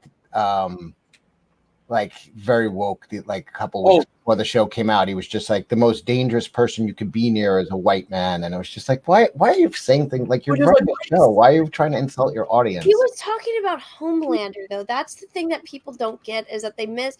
And don't get me wrong, I'm pissed at that dude. He got me out of a job, so fuck him. But still, what are you talking about? Homelander. Oh. Homelander got you out of a job? You know what I'm talking about, Cecil. I know what she's talking about. Wait, how is Eric Kripke responsible for that? I'm confused. I'll tell you off air. But we are still live. What I just said. I'm very hammered. I'm not making any sense. He was talking about Homelander, and if everyone that has read the damn book that knows what happens at the end knows exactly what he meant by that. Oh, okay. I will say this though: if the guy's statement has turned people off to the show, then he deserves any of the backlash. I'm not making excuses for him. The show's fantastic, and I'll stand by it. I haven't seen any wokeness, and I've been like on the lookout. I think he was just kind of dumb about the way he did it because it was an Easter egg for people that know what's going to happen. So, like when I heard that, I was like, "Oh, dude!" Like, so in a few, 5 years when the show ends and everyone knows, they're going to look back on it and be like, "Bro." Well, I mean, if they keep saying dumb shit though during the production of these things in the hype cycle, they're going to turn people off because if there's 10 people in this chat, this is not my biggest stream ever, far from it. But if this, let's say 10% of the people are already concerned about this, it's got to be representative of a bigger picture too, because it was such a stupid public comment to make. Like I can't justify. Yeah, but the press does twist shit. So like, just as an example, like the Robert Pattinson, where he said, "I'm not working out," and it was like reported over and over he won't work out for the role. He said that like being sarcastic to the reporter because he was like working out all the time. So he's like, yeah, no, I'm not going to work out for like. Where did you find that out? Really? Where did that come? Because that doesn't. I read the whole interview, and that's not. I read a thing where it said he was joking with the. I thought that was the bullshit cover story afterwards, though. Like, didn't they also say he was just joking when he fucking lit his microwave on fire by putting aluminum foil in it? Like that was the cover story for him fucking lighting a microwave. I don't think they're gonna fuck. He definitely has it in his contract. I mean, he has worked out since then. His statements were very clear that if you work out, and because things he did say during quarantine, so he didn't negate the possibility of working out, after quarantine. And also evidence since then has suggested that he has actually been working out. Jesse, are you a giant Twilight fan like Anna? She went to the site of all the filmings and all that stuff. I have read all the books. I got into them when I was a teenager before the movies were even a thing. Like I read the first book before the second book was out. So that same, Jesse. Yar. So we had to wait.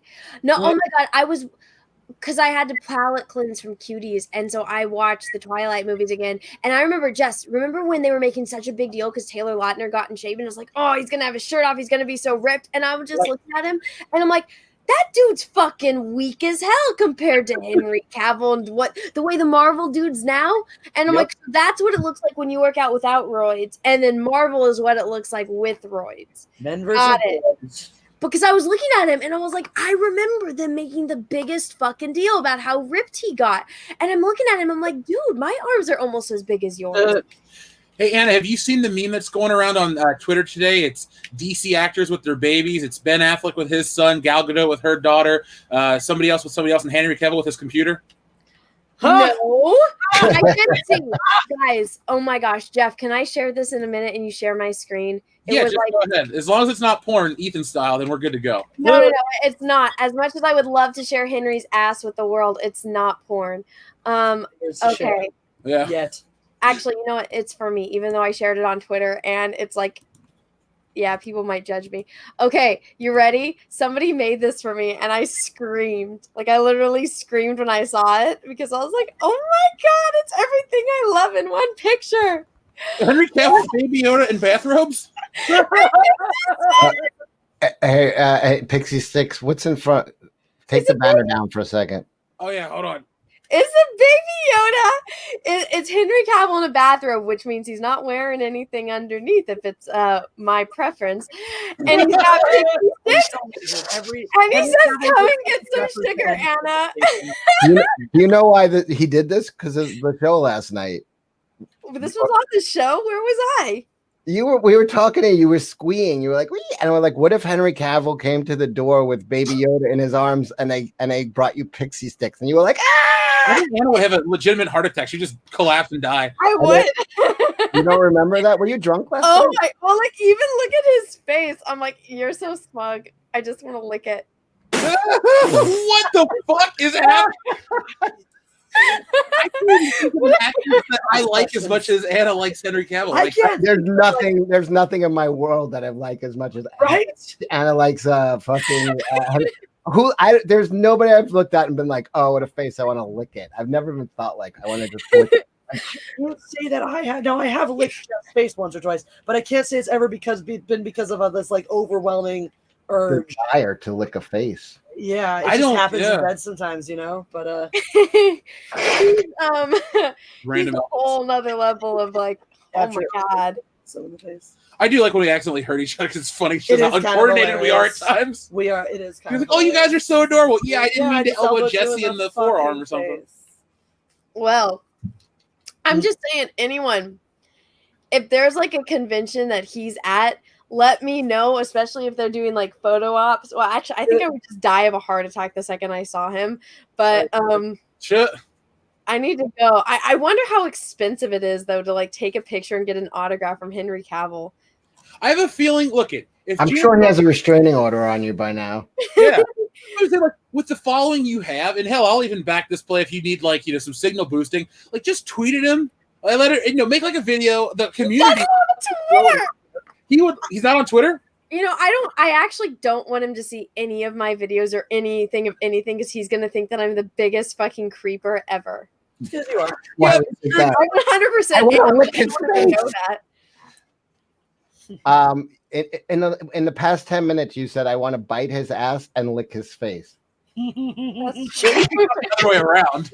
I'm very drunk right now, though. Accurate. Can I just show you something funny? Because I was looking for an old tweet, and Yeah, of course. and there's an article about the thirst is real. For here, share my screen. I don't know what this is. Entertainment IE article. It's called "The Thirst is Real for Henry Cavill." Some Oh my article God.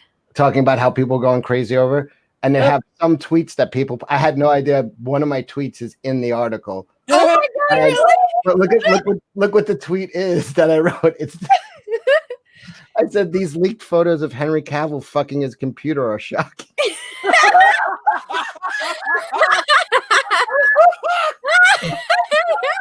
What the fuck? Oh my God.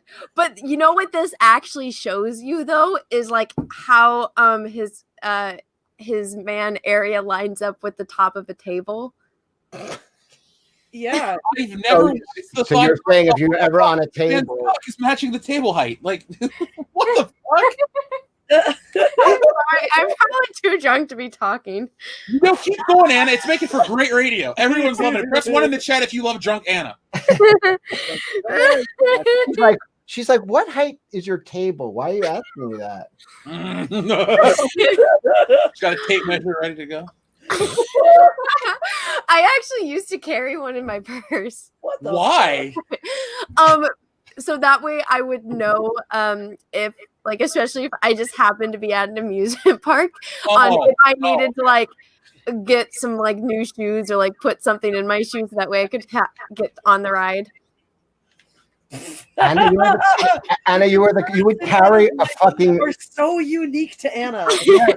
yeah. It's amazing. No, it was I'm saying, you know, when something happens and it scars you for life, so you like will always like have like something there so that never happens again. Like imagine if like I don't know, like you wet your pants in like elementary school, and so you're always paranoid to like carry extra underwear with you or something. So I was with a bunch of grown-ups, and I was too a grown-up, and there was like a street fair. Doubt on that though. I was and I was too a grown-up. Yeah, I was legally a grown-up, and there was like a street fair that we were walking by, and everyone's like, oh, let's go. Okay, let's go on the rides. And then the person stopped me because I wasn't tall enough, and it was so embarrassing because I'm with all of my friends in college, and I wasn't tall enough to go on the ride. And so I was like, I went to go get like shoes, like heels, and they said no because they knew that I was still too short because I was lying because I had shoes. And so ever since then, I always like have one with me so that way I know like beforehand before getting in line for said ride. How many years did you carry around a fucking tape measure? I still do, Cecil. It's a tiny one. What, in case of a fucking surprise carnival? Yeah. Those are real life concerns, guys. Come on. You don't understand. You guys are all normal people. It's not fair. Unawares at a surprise carnival. Yeah. Come on. Yeah. It's funny. That's the exact premise to the movie Problem Child 2, where Junior wants to go on a ride and he can't because he's too short. So a girl that's shorter than him shows up with like 2 feet tall heels. So next time, Anna, what we'll do is we'll get you to stilts and a trench coat. It'll be like the that old gag, you know, a bunch of kids that are piled up inside a trench coat. Oh, like, one. People in the chat, by the way, like drunk Anna. Yeah. Yes. No. Now she shuts up. They do. Well, it's because here I'll turn on my camera for like 1 minute, but don't judge me because I look terrible. Oh, Okay, you look so awful. I'm like almost out of my juice, so I need to go get more. But I'm like, I just got these new shoes from the store, and I'm trying to break them in. So like, what you do is you get wet socks and you put them in the shoes. But I'm like, my feet are fucking sweaty as hell. Wait, you put wet socks in your shoe? No, so what you do to make sure to break your shoes, and you wear wet socks in your shoes for like an hour every day. So I'm not wearing wet socks. I'm not wearing wet socks. My feet are fucking sweaty as hell. And so I feel like that would do the trick, but they really hurt. But I need to go in the house. Anna, how drunk were you last night? Do you remember telling about how you always wear bare feet with leather shoes and it stinks?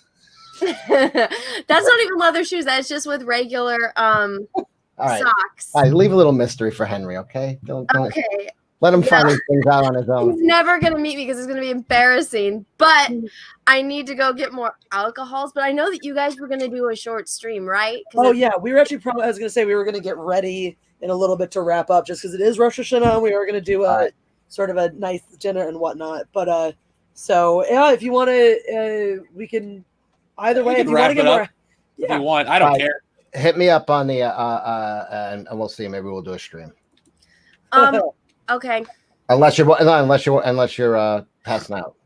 I'm not passing out. I have so much work to do, but do your work. No, I've been working. This is what I told Jesse and Jeff. Like, I'm allowed to have like 2 hours or like 5 out of my day to like bullshit.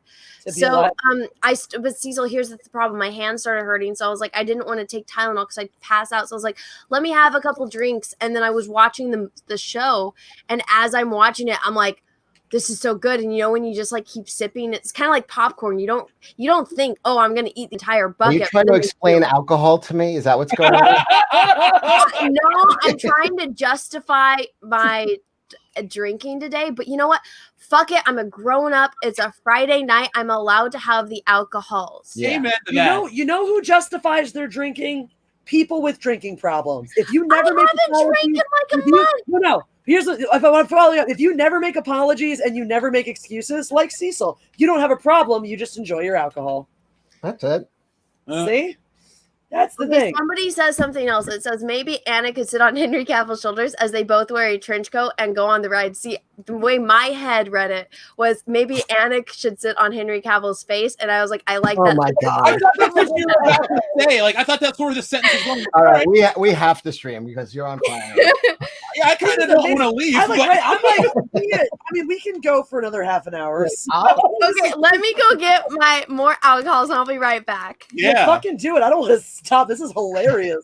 I think my favorite part of the stream though is Cecil going, "Are you trying to explain to me about alcohol?" She's like, you know how you pour one, you just sip it, and then all it's gone. And all of a sudden the bottle's gone. No, Cecil knows nothing about that. No. He's never had an experience that would remotely be relatable. Tell me more. I blame you, Cecil, for Anna. When I met Anna, at Celebration, I don't ask her to drink ever. Anna barely drank, and so not barely. She drank. She drank a normal amount. You and I almost blacked out every night that we were together. Anna drank a regular amount, and now forget it. I don't ask people I stream with to drink. If they drink, then I drink with them. But if not, I drink alone. I blame your influence and what is it they say, right? If you're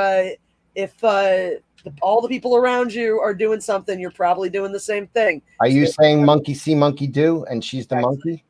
Anna is exactly what I'm saying. Just don't tell Anna you're a monkey, even though it has nothing to do with appearance. Don't tell Anna what.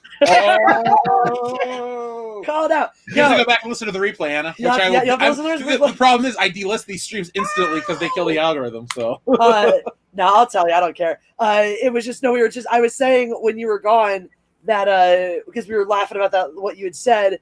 I blame Cecil for your increased alcohol consumption. I think he's a bad influence. And, if anything, I'm more of a bad influence because I'm the one that tells him you're not allowed to be on stream unless you're drunk because you're completely useless when you're sober. Like, oh my god, that's fucking mean. That is fair, actually. No, look, who is being funnier right now, me or Cecil? Guess what? It's me because I'm hammered. Cecil it's hard to be funny when you're crying. You're not a bad influence on Cecil. We agree. Ethan decided that it is actually a public service because what you say is accurate. It is a public service. Thank you. I'm telling people that I'm patriotic. Like, come on. Fuck Homelander. Getting Cecil drunk is the most patriotic thing. You have to buy the hat that I sell. It's like the red hat that says "Make Cecil drunk again." I can't because if I wear anything that resembles that down where I live, I'm gonna get you get jumped, and then they'll be like, "Oh, sorry, we thought it was something else." No, I'll just get like an SJW following me, screaming at me. I don't know. We had a Trump rally go down Ventura Boulevard here a couple weeks ago. Yeah, we were at breakfast, and all of a sudden, they're just fucking blaring their horns. It was a truck with a flatbed, and then there was a bus. I think there was a school bus. And I'm just like, I didn't realize this neighborhood would have these many people that like him. Yeah. Yep. It was. They had one. They had a parade in where you're from, Jeff, in Ohio the other day. It's 20,000 cars. Jesus, what part of Ohio do you remember? Man, I was lucky enough to remember Ohio, man. That's fair enough. I barely my whole life. Dude, this one bitch that I knew, she's from Ohio, so it made me hate the state. And then I met Jeff, and I was like, Jeff is nice. And then he's like, oh yeah, I'm from Ohio. And I was like, fucking cunts are from Ohio. But I'm like, so, but no, but you're nice. You're nice. So you're like redeeming it. But every woman I've met from Ohio is a fucking cunt. Jeff has redeemed Ohio for me too, because my earlier experiences was most of my formative experiences with Ohio were me going to convention or tournaments. Going to the fencing tournaments, having a miserable fucking time. I had a choice, horrible experiences in Columbus. Specifically, our Summer Nationals tournament is the longest and therefore most traumatic event of the year. It is 10 full fucking days of refereeing, and we usually move it around. It's hard to spend 10 days in a lot of cities in this country, as I've learned. This one particular 2-year succession, they did it in Columbus 2 years in a row. And the second year was the year they decided, we have a lot of entrants. Instead of capping entrants, we should just make it 12 days, which was horrifying. And was that the year I was there, though? Poisoned me on Columbus for a long time. But then You're saying no one should have to live 12 days in Columbus, Ohio. No. What's that? No one should have to spend 12 days in Columbus, Ohio. It's very true. I've never been there. I'm just taking your word for it. Even LeBron, that jackass is from Ohio. Fuck LeBron. Cleveland, but He wanted to get the hell out of there. He went to 2 fun cities, LA and Miami. I hate LeBron so much. I don't like him either, but I don't like sports stars, so it doesn't really matter. I don't have a favorite. My God, Jeff, that one wrestling guy was doing a live stream the other night, and I got a notification for it, and so I popped on, and I just asked, I was like, yo, what's your favorite Star Wars movie? And he was in the middle of a story, so he didn't answer me, but then everyone in the chat was just like, that Star Wars girl wants to know what your favorite Star Wars movie is, and they're spamming it, and I was like, dude, now this guy's not going to like me. And what wrestler is it? Jericho or something. Oh, you were on Chris Jericho's stream? Yeah. That's my second favorite wrestler of all time. Why were you? Why were you? I follow him on YouTube, and I got a notification he was doing a live Anna, stream. if you ruin my chances of friendship with Chris Jericho, well, I didn't. I literally just asked, like Star Wars. Oh my God.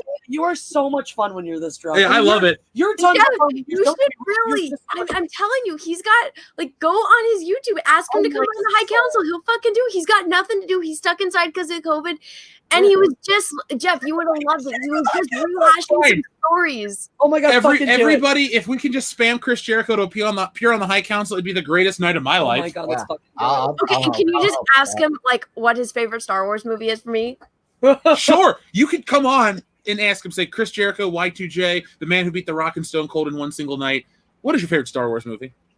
Okay, I'll write you message me. I will say that exact thing, and I'll make sure that it doesn't sound rehearsed. And chat, if you guys tell him that he spelled that out for me beforehand, I will hunt you down. And I don't know what I'll do, but I'll hunt you down. Yeah. Look, unless you watch The Last Jedi, that's what I'll do. No, you got to put him in the walls of Jericho. That's his finisher. Yeah, I think he's slightly shorter than Henry Cavill, so Anna has a better chance at that. But I don't think he's 6 foot. He's like a little under 6. Yeah, I think most of the guys are like. So he's so fucking tall. Great to know. Huh? What are you angry about now? Nothing. I'm not angry about. All right, this is going to be a movie.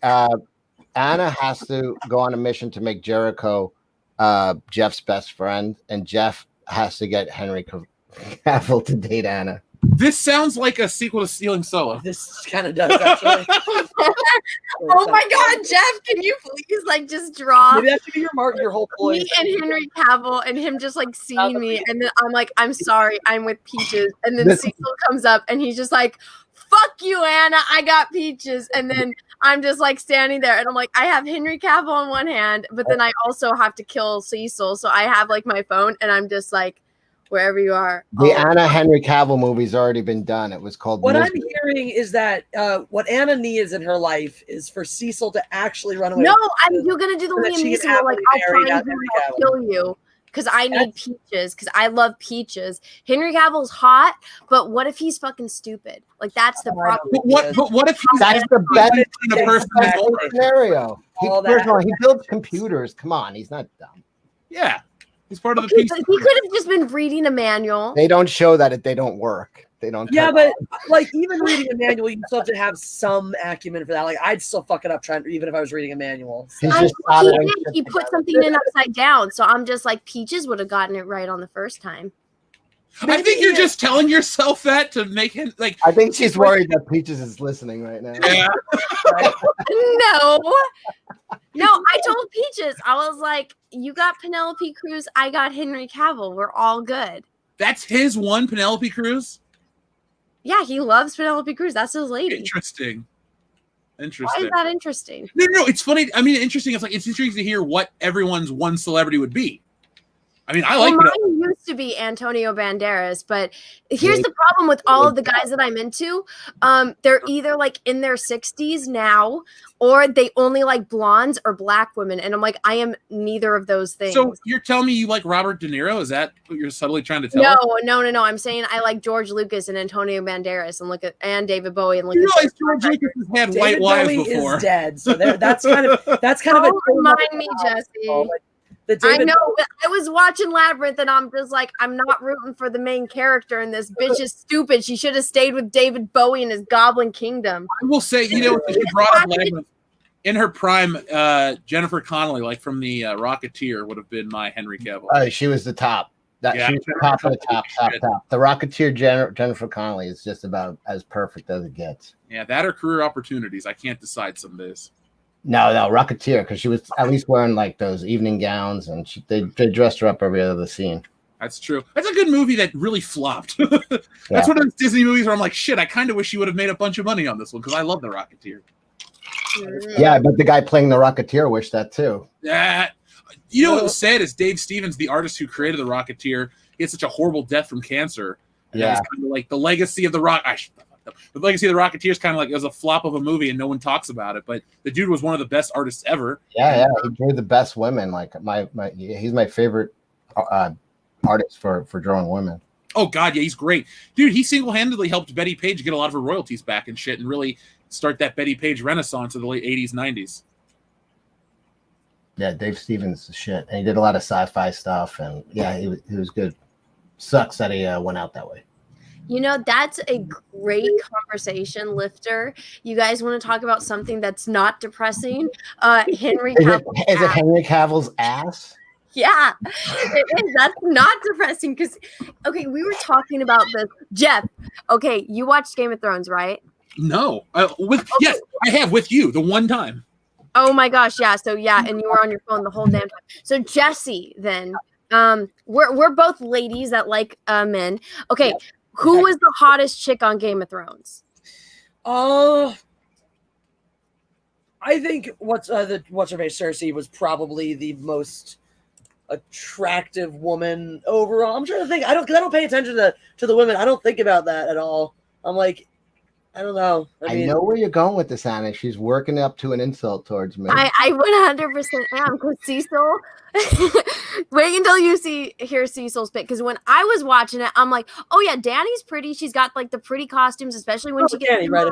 Amelia Clark, actually. I think she has, because I think there's something about her that like Lena Headey. I think Lena Headey's very pretty, but I think like Lena, yeah, even with the little pixie cut, I was like, wow, she's still like really pretty. Like she works it. But I actually think Amelia Clark. I'd say because she has that like that sort of ethereal beauty that I really think is. I think. So here was my thing. I was just like, and then the Red Witch. I'm like, she is like really like she's pretty and like she's obviously at least in her 30s, but she's still hot.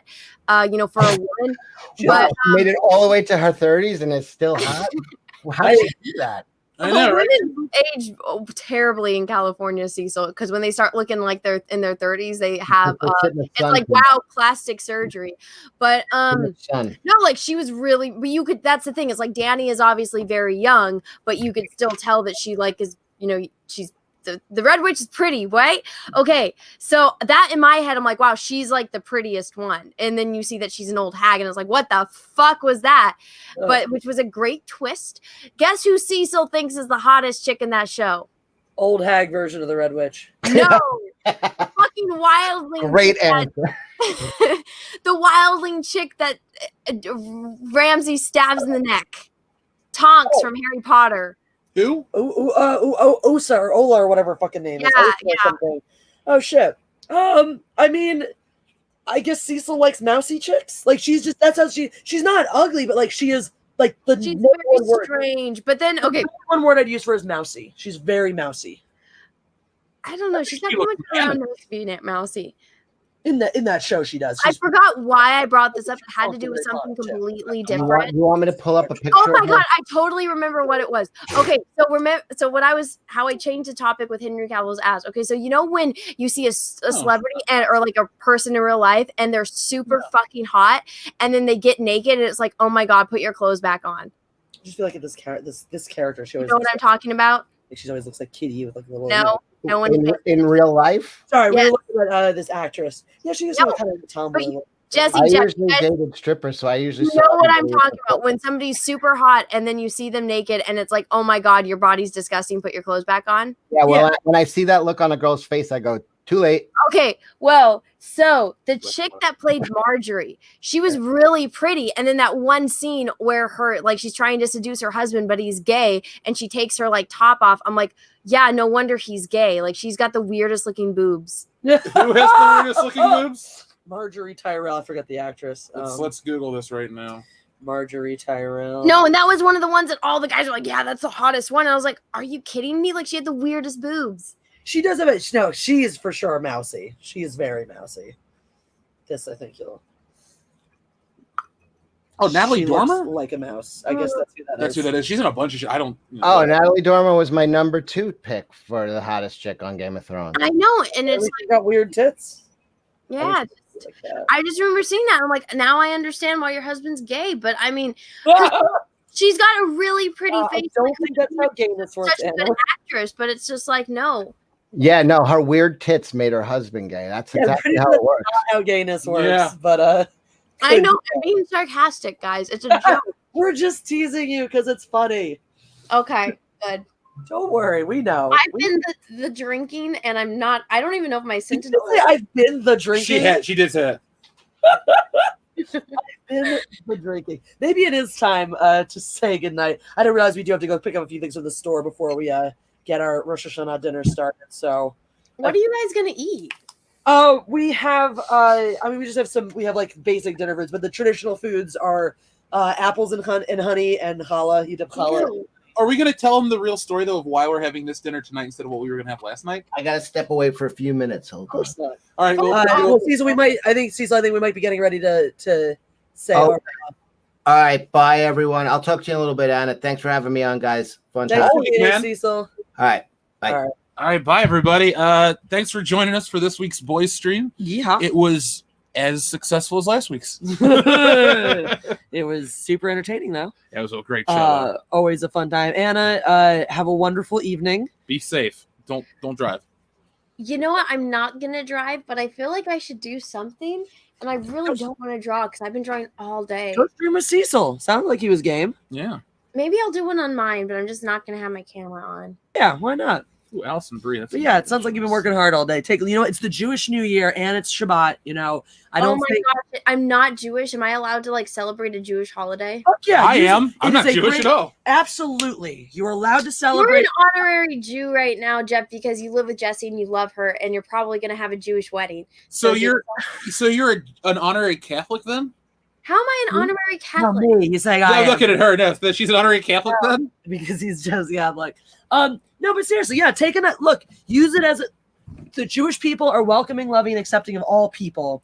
I think that you should take this night free of work, unburden your mind, unclutter your soul, and use All my right, holiday. I'm gonna make the StreamYard thingy right now. I'll drop it in the chat, or I'll send it to you, and you can drop it in the chat for me. Because I don't. Fuck. How do you spell Friday? Oh my god! I almost think we should watch this stream out of like safety for Anna. You're concerned for Anna's safety. Oh my god! Because I think I spelled it right. It's telling me it's wrong, but I think Friday. Did you capitalize? Oh, that's why. Because there's an S in there. What? An S? Friday? Fridays? Friday? Is it multiple Fridays? Fridays? Freitags? Friday? I like Friday. No, we're just gonna go with it. We're just gonna say that this is correct. Today's Thursday. Mm-hmm. No, it's FRIDSY. That is how I'm spelling Friday from now on. Oh, Fridays. You are going down a path I wish we were going down right now. Wait, we're gonna wine with Rosh Hashanah. Yes, we You do. can drink, and you know what? Well, I'll send you the link, and if you guys get hammered, you can show up, or you guys can go do coupley stuff together. Aw, well, thank you. We should couple stream Tony Hawk. Oh my god, maybe. Well, this is always a delight, and do you have the link up yet? You know what? I have to pull fucking A. Why did buttons? Why are there so many buttons? Why is the internet so complicated? Okay, so everybody in the chat just. Ooh, there's music. What is this? Oh my god, I hate ads. Ads are stupid. Yes, they What are. are you doing? I don't know. I'm trying to get onto my YouTube page, and it played me a stupid ad.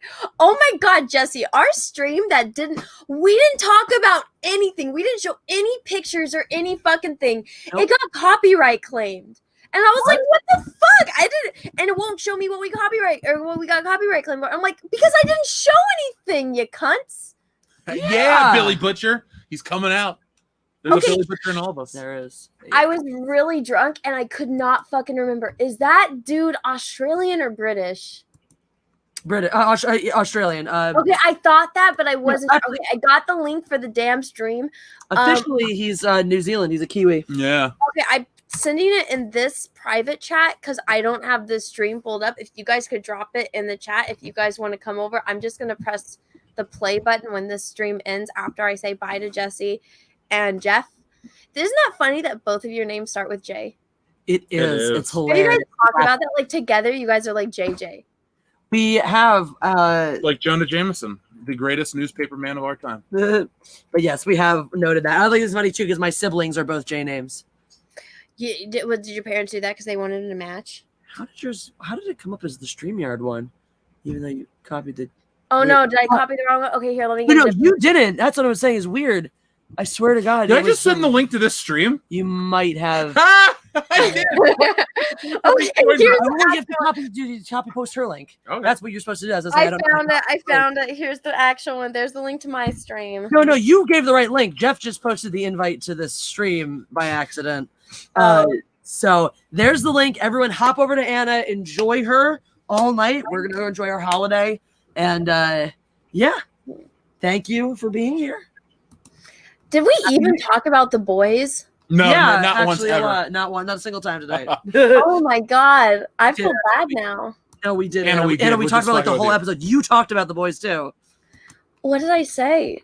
Stuff. Should I Okay. end the stream? All right, we're gonna say goodbye. Happy New Year, Lashana Tova. Everyone, click that link and check out Anna's stream. And party I'll on. be there in like 1 minute, and you guys are gonna watch like 4 minutes of an intro. So go get drinks so we can all have like a drunk stream. There you go. Everyone, go get your drinks. It's party time on that Star Wars girl. Mm-hmm. Cheers. Yeah. Bladers, Two- mofos. Not end. Jeff, get your shit together. You don't